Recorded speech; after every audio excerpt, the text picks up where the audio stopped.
and of course the Cafe Irani Chai Foundation. I'm delighted that this evening we have with us Dr. Mansoor Shogi Yazdi, filmmaker and owner of Showmanship. He's just informed me, and I congratulate you, Dr. Yazdi. He's just been appointed, his NGO has been accredited as a representative at the United Nations for Economic and Social Council. So may you go from strength to strength.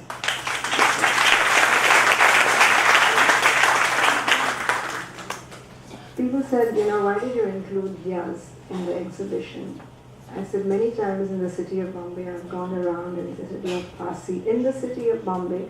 And you come from Kashmir? I said, no, I don't come from Kashmir. My ancestors came many, many years ago from Persia, Ars, Iran. That made the connection. So in order to set the tone of where the Zoroastrians came from, there is a small section on Yaz, because this exhibition is more about trade. But we wanted to include the contemporary society within us today of the Irani Rathustis who live and work in our midst. And many of us know them, many of us are friends with them, and of course they're world renowned all over for their hospitality.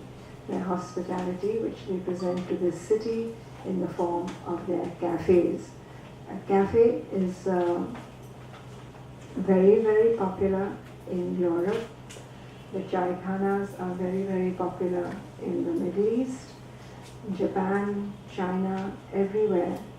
Tea is synonymous with people gathering together, sharing information, sharing gossip, sharing politics. It's a platform for people to come together. And indeed in Bombay, that is equally true. There is a short film, it's about 28 or 29 minutes, on the Cafe Irani Chai. What is it that makes this institution tick?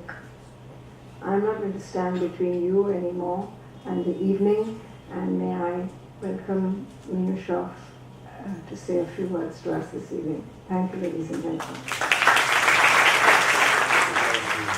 Chai origin till my friend Mansoor gave me a plaque for the work I had done to spread goodwill between India and Iran. And then I came to realize that the Irani Chai walas are the life and part of the city. This morning going to the office, and I still find that with the mania for rubbing out all the old names, there is the Alfred Cafe, and there is the Irving Cafe, reminded me of the old viceroys and governors of Bombay. So our Irani brethren have still retained that. I think Mansoor would be in a much better position to say how his forefathers walked all the way from Iran to India and laid the foundation. The other day, there was a very interesting story of why all the Irani restaurants, tea houses, are located at the corner of the buildings. And as I walked down Chowpatty this morning, and I noticed that, this Watsu business where our Hindu brothers and sisters are very conscious, so are some of the Parsis. They won't locate their office in a particular place. So the Hindus were very superstitious of taking on those locations. And the Iranis, being entrepreneurial by temperament, background, thought this was the best bet to get in on the basic so that human rights. And they set up this Irani. As Firoza rightly said, you have cafes in Europe. Tea, I suppose, was the most universal drink in this part of the world. No technology involved, not much money involved. They came without anything but ideas and a hope that had Parsis had tried in Bombay, coming from Surat originally and Gujarat. Why not they lay their foundation here? And that's how it grew. And there they are thinning out, but I was told that in Pune, Hyderabad, and some of the other metropolitan cities in India where Parsi Iranis are located, those restaurants are quite thriving. Many here have diversified, some of the younger generation are finding it rather monotonous and boring to sit on the galla, but that's where the money is. The last cup of tea. I'm a management accountant by training, and I know it's the last cup of tea which gives you 100% profit. And you've got to sit on the galla. It's not a leisurely business. And enormous estates, and so they are cashing in on that and getting into other businesses. I think this is a fascinating story of how they meet, rejoice, share all the good eats.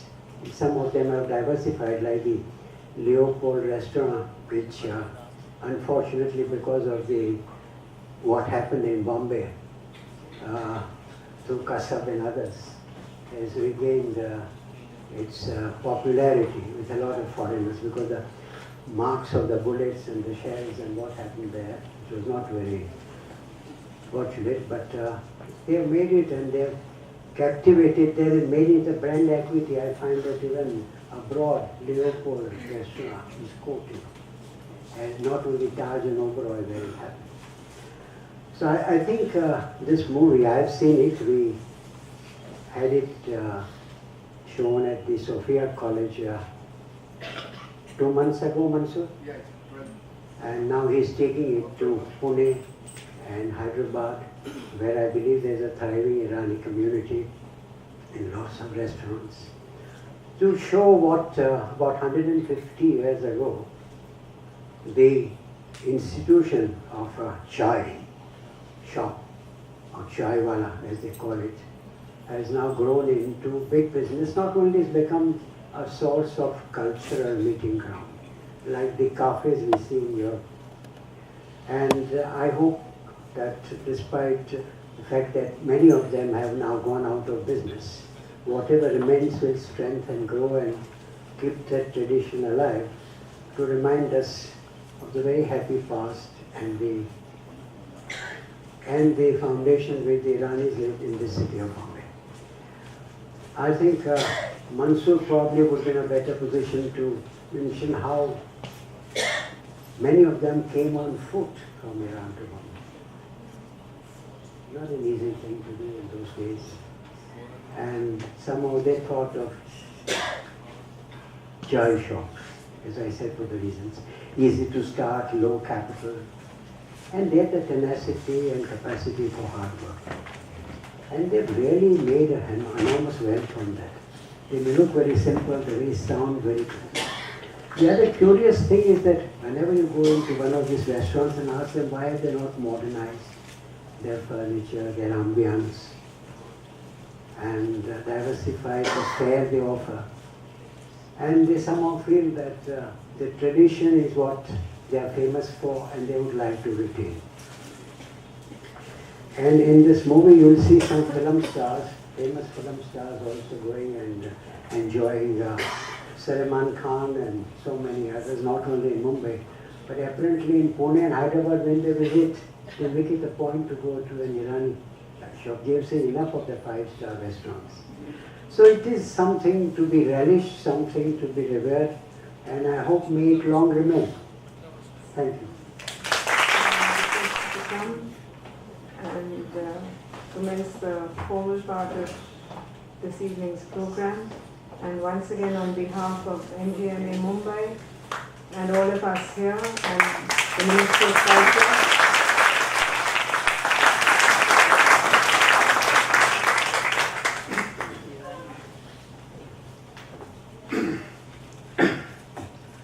thank you so much, Firoza ma'am. It's indeed a great pleasure. Respected Mr. Meenu Shroff, respected ma'am, Mrs. Khojastin Misri, respected ma'am Humayun Modi, respected Sir Mr. Bapu Melkam, and Mr. Nadir Godrej. I'm really greatly honored for, and once I requested you to kindly pen down some few words and rhymes related to Cafe Irani Chai. It will be indeed a great pleasure. Thank you so much, all the dignitaries over here. And thank you so much, Mayor, for coming. And thank you so much, Dr. Professor Dame, Dr. Mayor Master Moose, I am always indebted to you, ma'am. Whatever I am today, it's just because of you. God bless you. Thank you so much.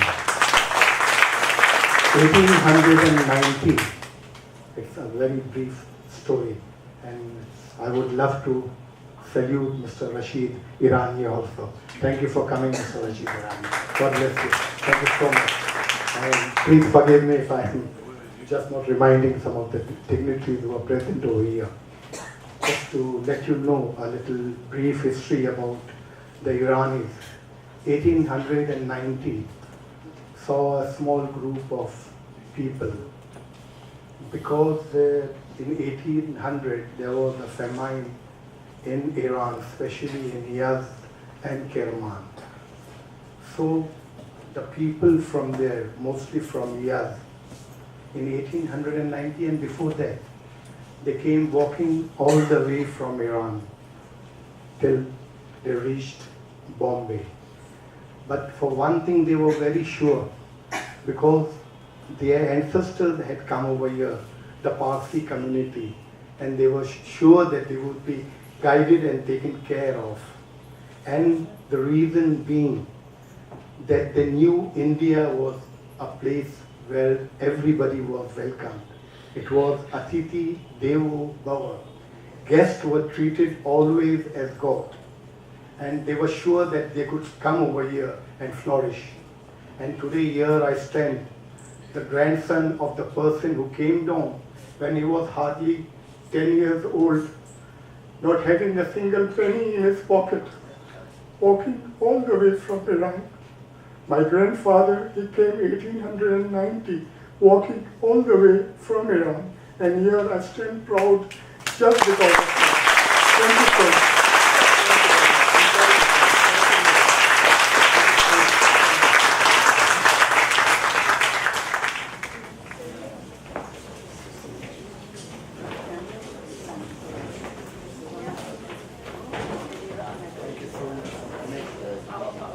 Mike, Mike. Thank you so much.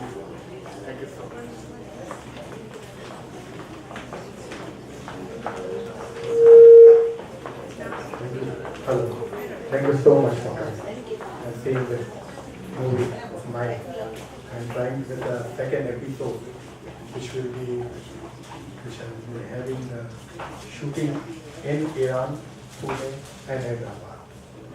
Just to visit the cafe, and I'm sorry to state that the Mehran is also closing down.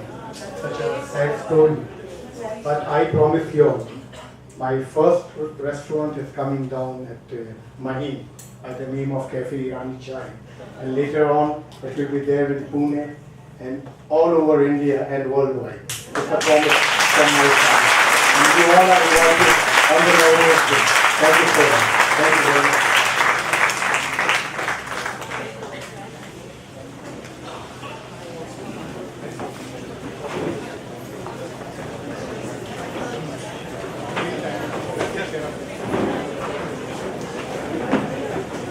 Thank you, Madhu. My pleasure. Thank you so